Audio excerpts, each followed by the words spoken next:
자, 여러분 반갑습니다. 리얼티입니다.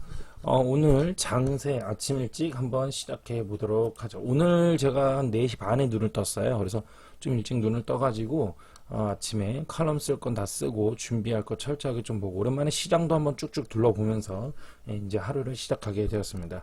이제 또 아침밥 먹고 또 출발해야 돼요. 또 지방 갈 일이 있어서 또 가게 될 것 같습니다.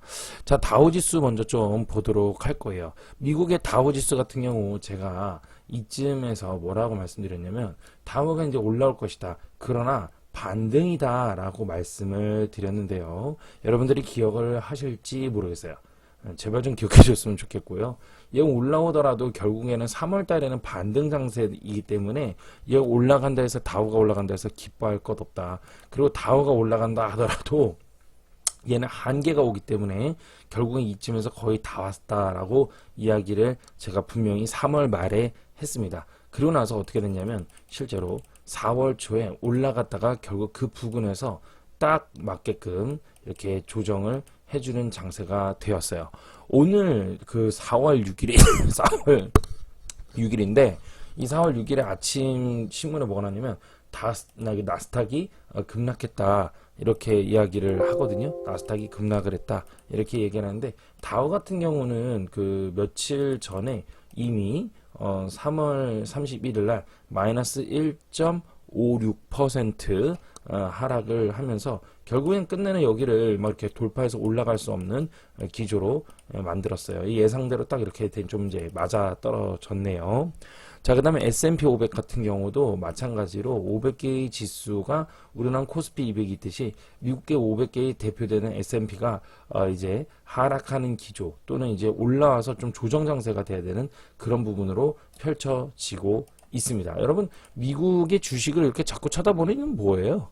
단순 부동산을 볼 것이 아니라고 제가 말씀을 드렸죠. 예. 그 다음에 이제 또 볼까요?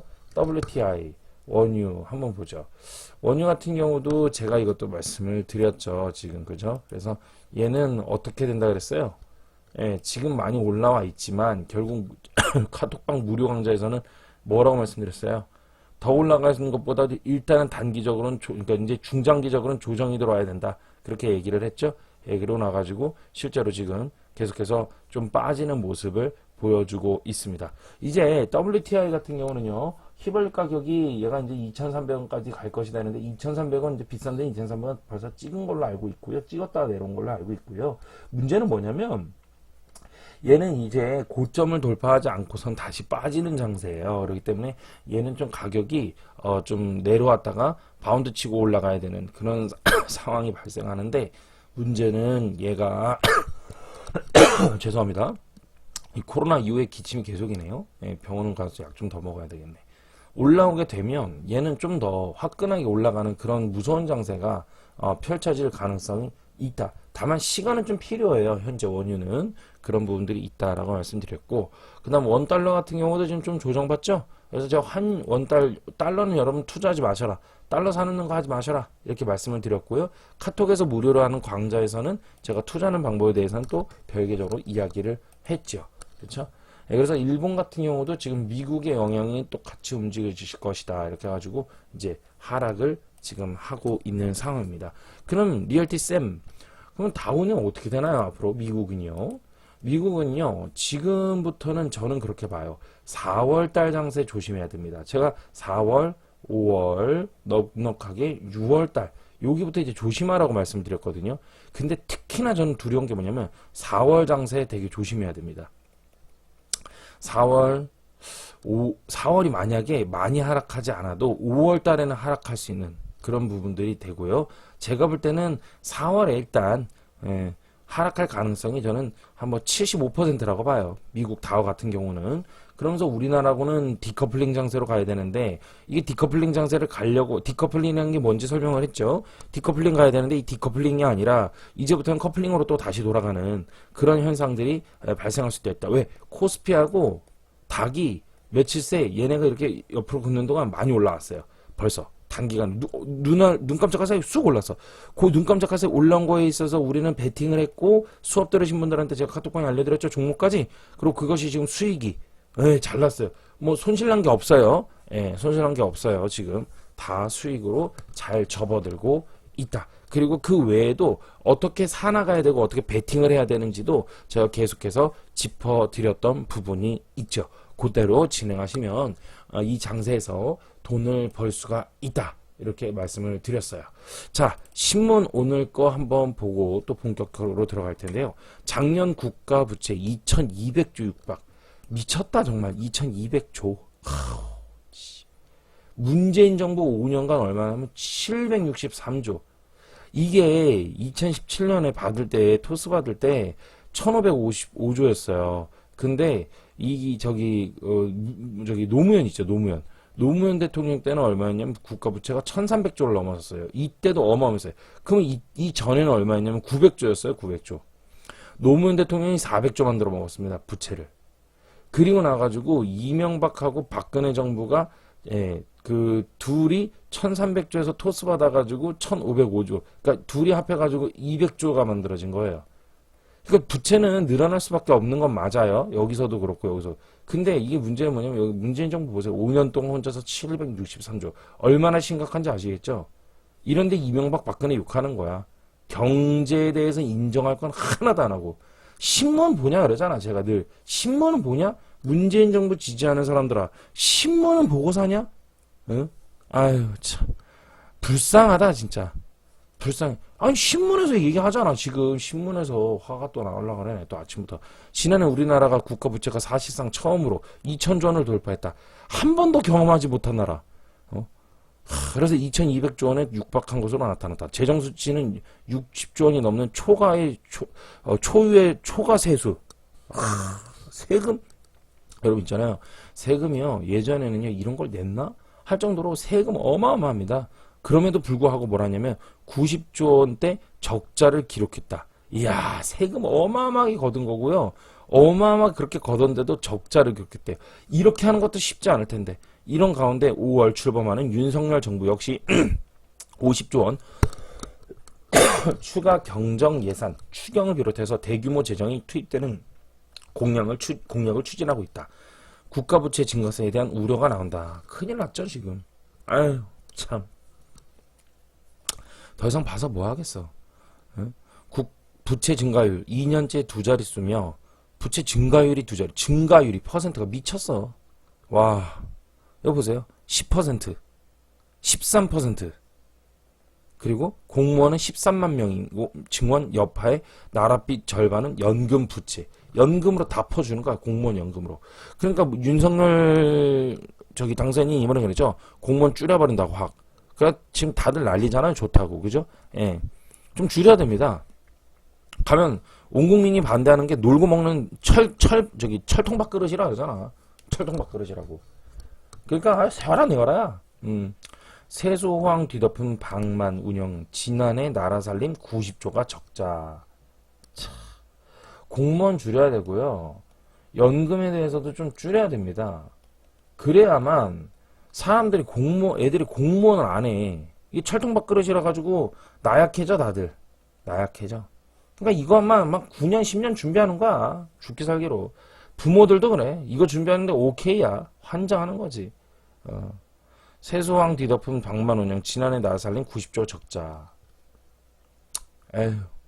새 정부 50조 규모 추경 계획. 국가 재정 부담 가속화될 듯. 더 이상 읽지 않겠습니다. 뭐 읽어가지고 이거 좋을 거 없잖아요. 아침부터. 나라 망가지는 건데. 자 갑시다 또.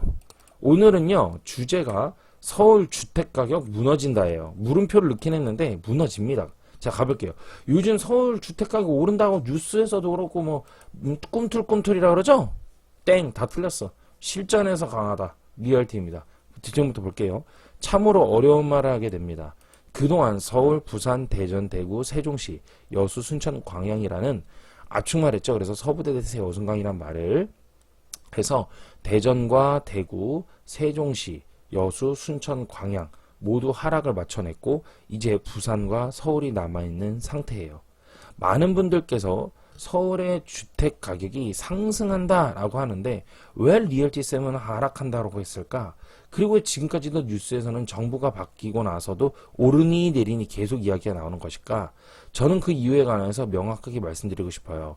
주택 가격이 하락하는 거는 오래된 침체 그리고 그 지역이 넓고 클수록 예? 그 사람들의 인지가 오래 걸린다라는 거예요. 특히 서울이 대표적인 케이스고요. 세종이 그 대표적인 또 하나의 케이스였다라고 보시면 될 것 같아요. 사람들은요, 부동산을 볼 때 많이 하시는 오판단이 있어요. 미스가 있는데 그게 바로 뭐다? 바로 특수성이라는 걸 보려고 합니다. 네? 특수한 거가 오히려 오판단이라고요? 네, 그렇습니다. 이 특수성은요, 인지적인 판단을 미스나게 하는 곳에서도 적발이 됩니다. 그리고 내가 보유하면 더더욱이 판단을 흐리게 하는 투자가 있어서 바로 아킬레스건이 있는데 바로 인지부조화라는 거예요. 예. 그러니까 내가 투자를 하는 거에 있어가지고 특수성, 아, 여기가 특수해. 여긴 되게 독특해. 그런 거 발생하는 거지. 여기는 뭐가 들어와. 여긴 뭐 이렇기 때문에 안 무너져. 그게 바로 어디냐면 세종시도 그랬던 거죠. 여기는 국회의사당이 들어와. 여기는 특별하게 만드는 도시야. 나라에서 힘쓰는 곳이야. 여기는 서울이야. 이런 식으로 특별성을 부여한다라는 거예요, 바로. 그게 바로 그러면서 거기다가 투자를 하게 되고 그 인지적 판단을 되게 잘못 갖고 있다라는 것이죠. 그게 바로 뭐다? 인지부조화예요. 이게 투자에 있어서 제일 위험하고 제일 안 좋은 거고요. 이게 또 투자에 있어서도 안 좋지만 인생 살아가면서도 바보 같은 사람들이 다 여기서 나와. 쥐가 하면 다 좋은 줄 알아. 내가 가진 건 다 준 줄 알아. 대표적인 케이스의 남성들이에요, 남성들. 남성들이 어떨 때 나오냐면 차를 사. 그랜저 하나 뽑았어. 그럼 그랜저도 뽑았으면 이 차가 예를 들어 G90, G80을 뽑았어. 그랜저를 뽑거나 이 차가 지구에서 제일 좋은 줄 알아. 그죠? 아, 이거는 어쩌고 이건 저거 이거 최고의 차야. 야, 옆에 G80 뭐 그랜저, 야, 옆에 포르쉐 지나간다. 야. 그럼 뭐 어떻게 된 거냐? 응? 제일 좋은 차래 지가 산 게. 말도 안 되는 소리였어. 그러니까 저 이번에 차 뽑지 않습니까? 저 이번에 아우디 Q7 뽑지 않습니까? 응? 그 위에 Q8 있어요. 그리고 아우디가 뭐 다 끝판왕이야? 이 위에 일반적으로 타는 기준으로 해도 포르쉐 라인이 있어요. 독일 3사 위에. 예? 그리고 뭐 3사 위에도 그래. X7도 있어. BMW 가면 더 괜찮더만. 얘보다 여기 끝발이 이거 끝발이 더 좋더만. BMW GLS 있어요. 제가 그래서 단체 카톡방에 그러잖아. 이 위에 토크나 뭐 이런 걸로 연비 가성비로 따졌을 때 X6, 7이나 뭐 이런 거밖에 없다. 몇 개 없다. 포르쉐하고 이거밖에 없다. 이렇게 말을 해야지. 그래서 랭킹 안에 들어가는 차긴 하다. 이렇게 말을 해야지. G차가 제일 좋대. 마찬가지야. 무슨 말이냐고요? 사람들의 부동산 학습이 얼마나 미흡한지 한번 우리 곰곰이 한번 생각해 보자고요. 우리는 태어나서 살기 좋다라는 인식과 부동산에 대한 학습을 어디에서 듣죠? 바로 입지가 좋다는 말, 살기 좋다는 말, 지하철에 있으면 살기가 좋고 가격이 오른다고 배웠어요. 그죠? 과연 그럴까요? 그럼 이거 어디서 배웠어요, 여러분들? 기억이 안 나죠? 잘 생각해 보세요. 누군가에게는 지하철이 압도적으로 좋을 수 있어요. 그죠? 근데 시골에서 공기 좋은 곳에서 자연 만끽하면서 조용히 살기 원하는 분들도 상당히 많아요. 그런 분들에게는 과연 시끌벅적한 도시가 좋을까요?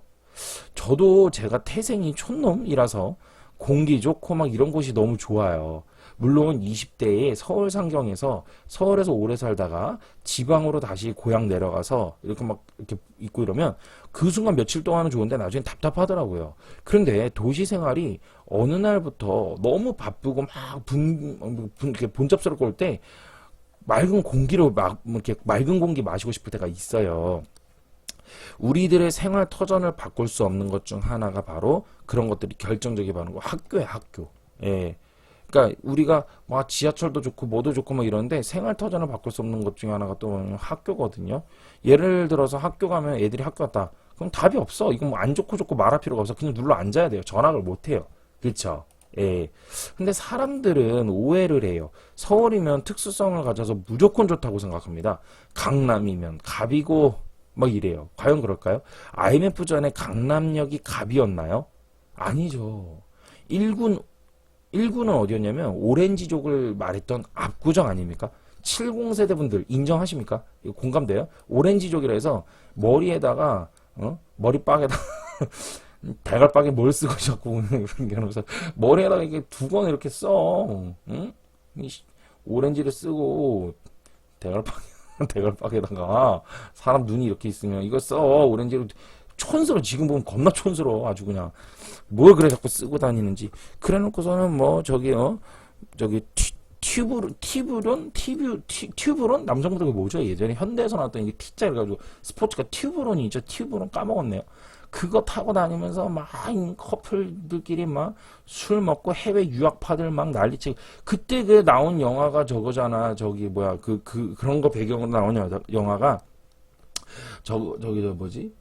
임창정 나왔던 엑스트라. 거기 보면 이제 임창정이 검사로 장난하면서 나와가지고 그런 애들 잡아가지고 막 이렇게 한 게 그 해외 유학파 정치하는 애들. 그거 다 그랬다면 그때 시대가 막 그랬어요.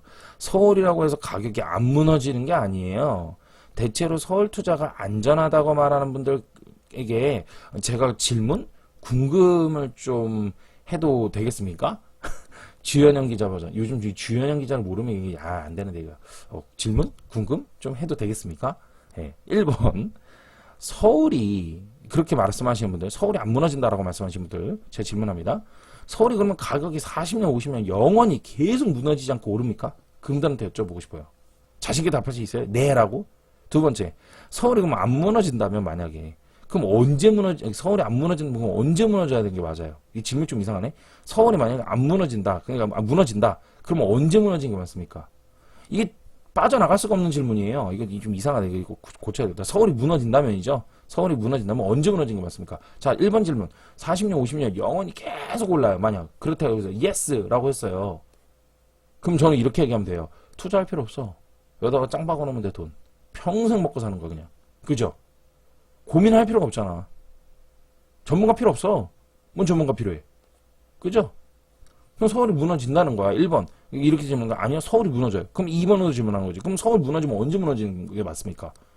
이런 질문을 이렇게 하잖아요? 그럼 답을 못 해요. 그러니까 제 질문 자체가 여러분, 저에 대해서 아시는 분들 되게 많이 아시는데 제가 좀 많이 머리가 좀 IQ가 비상하더라고요. 이 정도 나온대요. 162 정도. 거의 뭐 반천재급이라고는 얘기하더라고요. 죄송합니다. 어쨌든 뭐 그래요. 이거 뭐 제가 잘난 척이 아니라 머리가 좀 많이 비상한데 전 논쟁할 때 이렇게 얘기해요. A야 B야 선택해. 이렇게 물어. 근데 사실상 되게 무서운 사람인 게 제가 봐도 A를 선택하든 B를 선택하든 답은 없어. 넌 어디로 가든 나한테서 꽉 이렇게 배수진 이렇게 망을 쳐놓은 거야. 이렇게 A요 이렇게 공격. B 공격. 모든 답이 없어. 얘는 무조건 진 거야 이미. 선택하는 순간 선택 안 해도 져. 무조건 선택할 수밖에 없게끔 만들어. 되게 무섭죠. 예. 논리 공부를 많이 해야 하면 돼요. 그런 것 같아. 이건 답을 못해. 서울이 무너지는 거 언제인지 몰라도 약간 사이비 같은 이야기일지 몰라도요. 서울이 무너지는 건요. 부동산에서 무너지지 않더라고요. 외적인 요인에 의해서 경기 침체로 인한 붕괴가 더 가장 요인이 커요. 왜냐하면 투자에 있어서 부동산 투자가 안전하다? 장기적으로는 오른다라고 말하는 건 바로 M2, 즉 통화 공급량이 증가하기 때문에 가격이 오르는 것이었어요. 장기적으로 오른다라는 건. 부동산이 투자가 안전하다? 장기적으로 오른다라고 말하는 거거든요. 그게 바로 왜 그렇다? 즉 통화 공급량이다. 즉 물가 상승에 대한 부분이면 이것은 금리의 영향으로 인해서 다소 완만하게 될 수 있는 부분들이 있거든요. 이것에 따라서 지난 부동산들의 가격이 움직임이 분명히 있었고요. 이뿐만 아닙니다. PIR 지수도 함께 보는 것도 나쁘지가 않아요. 플레이스 인컴 레이쇼의 약자예요. 소득 대비 집을 살 수 있는 능력을 보게 하는 게 바로 이 PIR 지수인데요. 금리에 따른 영향을 지표를 보는 것들도 있어요. 이거는 KB 부동산 시세에서 보는 방법도 있습니다. 이러한 것들을 종합적으로 보았을 때 이러한 그래프들을 분석해 보면 결국 서울도 가격이 흔들림이 분명히 있었다라는 거예요. 이러한 것들로 봤을 때는 이걸로 인해 가지고 요인에 있어서 자 그럼 다시 본론으로 올게요. 그럼 이런 것까지도 모르는 전문가라고 하는 사람들도 겁나게 많아. 아유 보면은 자 다시 본론. 서울은 그럼 그럴 때가 언제냐? 바로 22년 4월 지금이라고 보입니다. 아주 용기 있는 말입니다. 그리고 많은 전문가분들이 서울 계속 갈 거라고 해요. 세종시도 많은 전문가들이 간다고 했거든요. 세종시도 대한민국 최고의 입지 전문가께서 간다 계속 끌어줬어요. 근데 결국 세종시 붕괴가 되었고 그 붕괴 안에서도 평균 8억이 무너질 때 4억까지 무너질 것이다 라고 예측 전망한 사람은 이제 대한민국의 리얼티밖에 없습니다. 8억이 무너지더라도 조금만 단기적으로 무너질 것이다 하는 분도 계시고 일반인들 중에는 1, 2억 무너지고 말 것이다 라고 하신 분도 계셨어요. 그러나 저는 작년 여름에 세종시가 무너지되 8억 평균이 4억까지 반토막이 날 것이다 라고 이야기했고, 더 나아가서 많게는 상황에 따라서 적정평가로 간다면 2억 라인까지도 생각해야 된다라고 말을 했어요. 어떻게 보면 누군가에게 보면 저는 미친 사람인 게 분명합니다. 그러나 저는 그것에 관하여 앞전에서 미분양 과연 받아도 되나? 라는 시리즈에서 언급을 했습니다. 과연 임장을 많이 하고 정말 시시각각 변하는 시장을 늘 예의주시하고 레이더 돌리는 사람들 안에서 그것을 해결해야 한다고 말이죠. 그러니까 그러니까 무슨 얘기입니까 이게? 어디까지 가격이 무너진다라고 토론하고 논쟁하는 것 또는 의견을 내세우는 건 좋은데, 임장도 정말 많이 하고 그러니까 시장을 늘 예의주시하는 사람, 레이더 계속 돌리는 사람들 있죠. 그런 사람들이 그것을 보고선 이야기를 해야 된다라는 거예요. 그냥 탱자 놀다가 탱자 하다가 남의 얘기만 듣다가 그런 사람들이 오른다 내린다라고 하는 건 위에서 말한 인지부조화밖에 안 된다라는 거야. 그건 자신의 염원이지, 염원. 내 염원대로 세상이 되드나. 아이고. 문재인 정부를 비판하면서 집값이 오르는 것에 대해서 맹목적인 화살보다 왜 오르는지 근본적으로 함께 시장도 보고 그것을 정책으로 잘 대응하는지 또한 봐야 한다라고 말입니다. 그러니까 제가 문재인 대통령을 좋아한 건 아니지만, 예? 문재인 대통령을 막 비난하는 그런 유튜버들도 많았잖아요. 지금도 많고, 저도 뭐 문재인 정부를 뭐 비난 비판을 하지만, 그러나 비난 비판에만 미쳐 살면 안 된다라는 거지. 냉정하게 시장도 볼 줄 알아야 된다라는 거예요. 22년 4월 서울이 드디어 사람들의 오래된 심리 가운데 무너지기 시작한다고 저는 생각을 합니다. 세종시도 그렇게 무너졌었어요. 사상 최고 고점 찍는다고 2020년 말부터 21년도에도 그렇게 말을 했어요. 여기 초에도. 미친 집값, 무너지지 않는 신드롬이라고 하면서 말입니다. 리얼티 카톡방에서 무료로 제가 강좌를 얼마 전에 하면서 주식 강좌를 했거든요. 그때도 말씀드렸죠. 코스피 주식을 21년 8월에 폭락이 온다라고 맞춘 것에 대해서 그것을 공개를 처음으로 했고요. 그때 당시 언론에서 뭐라고 떠들었는지, 그리고 역대 17살부터 주식 투자를 하고 투자를 한 것에 있어서 어떤 시나리오가 펼쳐졌고 부동산이 어떻게 왔었는지에 대해서도 제가 쭉 생각하는 거에 대해서 쭉 얘기를 좀 일부 해드렸어요. 일부를. 자, 서울에 무너짐이 발생한 곳입니다. 오늘 그 첫 번째를 드디어 공개합니다. 너무 세서 이름을 지웠어요. 이거 엄청날 것 같아서. 이 정도면 해도 너무 파격적이어서. 강북구 미아동에 있는 땡땡땡땡땡1 84제곱미터 무너지고 있습니다. 무너졌어요. 실거래 기준입니다. 항상 여기서는. 그냥 무너진다고 염원하는 거 아니에요. 예. 두 번째, 강북구 미아동의 SK 땡땡땡땡 59제곱미터 무너졌습니다. 그 다음 강북구 미아동 삼각 땡땡땡땡땡 59제곱미터 무너졌습니다. 강북구의 미아동부터 무너지기 시작했고요. 이 외에도 엄청나게 많은 곳이 많아요. 벌써 반응들이 오고 있어요. 이 외에도 몇 곳 더 있는데요. 전세 가격 폭락한 곳은 정말 많았어요. 그래서 다 못 넣어. 서대문구만 넣었는데 서대문구 외에도요. 엄청 있습니다. 그래서 신일 해 땡땡땡 84제곱미터, 뭐뭐뭐뭐 레미안 2 84제곱미터, 북가자동의 땡땡땡땡 뭐가 84제곱미터. 이외에도 부가현동이나 홍은동 이런 데 전세 가격이 직격적으로 무너진 곳이 허다했습니다. 지금 전세 가격 실거래 찍혀 내려가고 매물 상태 보세요. 지금 여러분 오늘 이 유튜브가 되게 중요한 이유는 또 뭐냐면, 여러분들 지금부터는요 신문에 속지 마세요. 오늘 제가 아침 신문 우리 어기님이 가져다 주셨는데 신문이 여러 개가 오지만 제가 그토록 괜찮다고 하는 매일경제신문도 제가 카톡방에서 이야기했지만 엉망이야. 그래서 지금 신문 믿지 마세요. 데이터를 봐야 되는 겁니다. 찍히는 걸 봐야 돼요. 신문에서는 지금 간다 뭐 이런 얘기하는데 절대 하지 마십시오.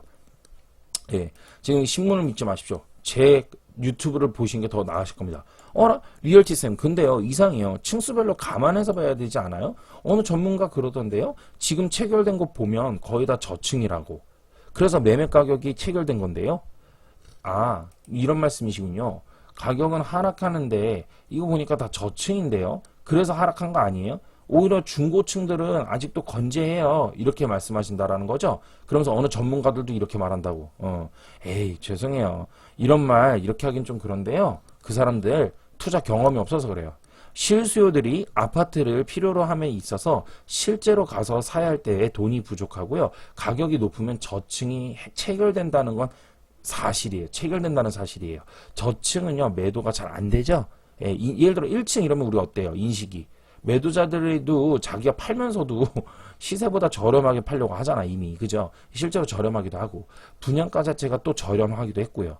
그런데 매수자는 어쨌든 간에 아파트 입주는 해야 되는데, 너무 가격이 어떻게 해요? 고평가되어 있으니까, 비싸니까, 결국 저층을 선택할 수밖에 없는 것이죠. 그래서, 리얼티가 항상 이야기하죠. 아파트 가격, 뭐를 봐라, 항상. 그렇지, 가격 요인이 중요하다. 가격에서 시장 요인이 이게 중요하다. 그래서 리얼티가 요즘에 시장 가지고 하는 사람이라고 여러분들이 말씀해 준 거예요. 완전 시장 논리라고 이 사람은. 그런 얘기를 해준 거예요. 시장론자라고. 예. 그렇게 얘기를 해주시는 거예요. 예. 즉 매수세의 기세가 꺾였을 때 나타나는 것 중에 하나가 저층의 체결이 마지 못해서 된다라는 거예요. 그래서 원래 가격 그렇게 빠져요. 원래가 그렇게 하면서 빠지는 거라고요. 이게 어디도 그런 줄 알아요? 세종시도 그랬어요. 세종시도. 예. 다 그랬어요. 그동안 몇 년, 옛날에 제가 20대 초반에 용인도 그랬어요. 용인도. 용인, 평택. 옛날에 그런 데 다 그랬어. 그 옛날에. 제가 마음을 놓을 수는 있을 것 같아요. 서울이 무너진다고 말했던 것이 이제 드디어 오는 것 같기 때문이죠. 앞으로 이제 시작에 불과해요. 강북구, 그다음 노원구, 이런데. 지금 다 외곽에서부터 시작을 했습니다. 그 맨 저 올라가면 양주도 있잖아. 그래서 거기서부터 이제 쓰나미로 오는 거야, 이렇게 계속. 예. 서울이 직격탄 온다니까? 그 제가 그 얘기했죠, 여러분. 옛날부터 이 얘기했어요. 외곽에서부터 무너진다. 그래서 대구 같은 데도 가면 어떻게 돼요? 대구도 외곽에다가 지금 신규 택지 짓죠? 근데 이 신규 택지가 어떻게 미분양이 나고 이 미분양으로 인해서 중심지로 들어온다 했죠? 신규만 그렇다라고 할 때가 있어서 언제냐면 2020년 초야. 죄송합니다. 2021년 초예요. 2021년 초에 대구 같은 경우도 신규만 그렇지 안에 수성구 비싼 데는 안 흔들려 이랬거든요. 그때도 제가 그랬어요. 웃기지 마. 밖에서부터 들어오는 것뿐이지 너네도 곧 죽어. 기다려. 썩어 들어오는 것뿐이니까. 라고. 외핵에서 내핵으로 썩어 들어오는 거예요. 우리 지구 공부할 때 과학 시간에 그러죠. 밖에 있는 걸 외핵이라고 그러고 안엔 내핵이라고 그러잖아. 그죠? 그리고 지구의 지름 이런 얘기 하잖아요. 밖에서부터 썩어 들어오는 거야. 밖에서부터. 안에는 나중에 골마. 터진다. 그래서 걷잡지 못하는 거야. 아직도 서울이 오른다라고, 아직도 서울이 재건축 재개발 열풍을 탈 거라고 하는 분들 계시는데요. 2019년 초에 이미 제재로 올라탔어야 돼요. 그리고 제 수업에도 제재에 대해서는 나옵니다만 그렇게 볼 만한 것이 아니라는 것이죠. 요즘 제재 아주 난리인데요. 항상 난리를 칠 때는 이미 뭐다? 그렇지, 우리 수업 받으신 분들, 아시죠? 그리고 우리 수업 받으신 분들 2019년 제재 이거 이제 보이시죠? 그리고 지금 제재 투자를 해야 된다 말아야 된다도 다 보이죠? 그런데 지금 세상 모든 사람들이 제재 하죠? 기사 칼럼들이 이제 제재 하죠? 그리고 그 신문 기사글은 나중에 나온 거잖아요. 예측보다도 나중에 나온 건데 그걸 가지고 맨날 리딩이나 해주면서 하는 유튜버들 또한 앞서가야 돼요. 자, 여기까지 하도록 하겠습니다. 감사합니다. 카톡방에서 함께 하실 분들은 언제나 들어오셔도 좋아요. 리얼티였습니다. 고맙습니다.